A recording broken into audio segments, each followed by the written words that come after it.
कट्टर right wing नेता Giorgia Meloni Italy की पहली महिला प्रधानमंत्री बन गई हैं। इटली के तानाशाह रहे मुसोलिनी की समर्थक 45 साल की जॉर्जिया और उनके कैबिनेट मंत्रियों ने शनिवार को शपथ ली। इसी के साथ इटली में ब्रदर्स ऑफ इटली पार्टी की नई सरकार का गठन हो गया है।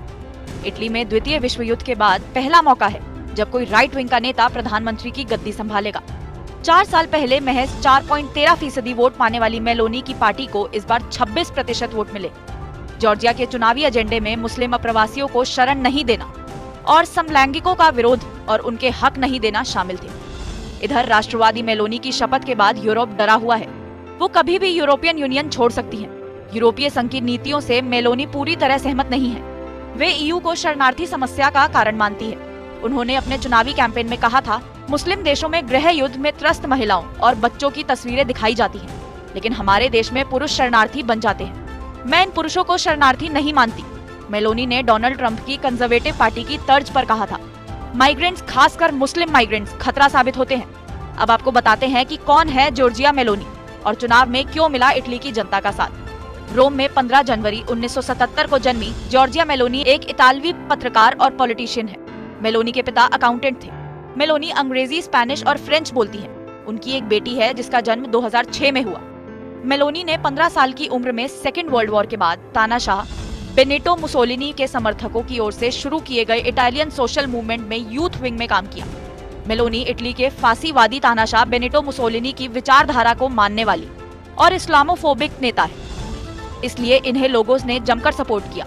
पीएम बनने से पहले मेलोनी ने मर्सियानो में मस्जिद के खिलाफ आयोजित एक प्रोटेस्ट में शामिल हुई थी। इस मौके पर मेलोनी ने कहा था कि हम किसी भी नई मस्जिद का निर्माण नहीं होने देंगे। कोई भी नई मस्जिद नहीं बनेगी जब तक हम नया कानून लेकर नहीं आते। मेलोनी ने अपने इस नए कानून को सिटीजन सेफ्टी का नाम दिया था। मेलोनी ने एक प्रोफेशनल रजिस्टर की मांग करते हुए कहा था कि इटली में कोई नई मस्जिद तब तक नहीं बनेगी जब तक इमाम की संपूर्ण जानकारी नहीं दी जाए, नमाज में क्या कहा जा रहा है ये ना बताया जाए, मस्जिदों को फंडिंग कहां से हो रही है, नमाज इटालियन भाषा में हो क्योंकि इटली मुल्क की राष्ट्रभाषा है। वही दूसरा बड़ा कारण वो क्लैरिटी हो जो लोगों को मेलोनी की बातों में मिली है।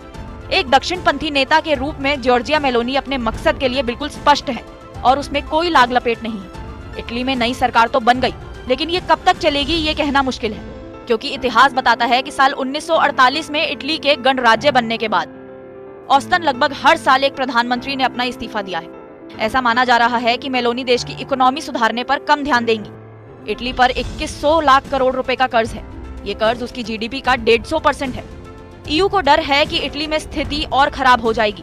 इटली में राजनीतिक अस्थिरता हो सकती है क्योंकि जॉर्जिया की पार्टी के पास सरकार चलाने का कोई अनुभव नहीं है। इसके अलावा मेलोनी जिन 2 पार्टियों के साथ सरकार बनाएंगी वो भरोसेमंद नहीं है। दोनों पार्टी के मुख्य नेता सिल्वियो बर्लुस्कोनी और माटेओ साल्विनिक का ईयू के साथ अच्छा इतिहास नहीं है।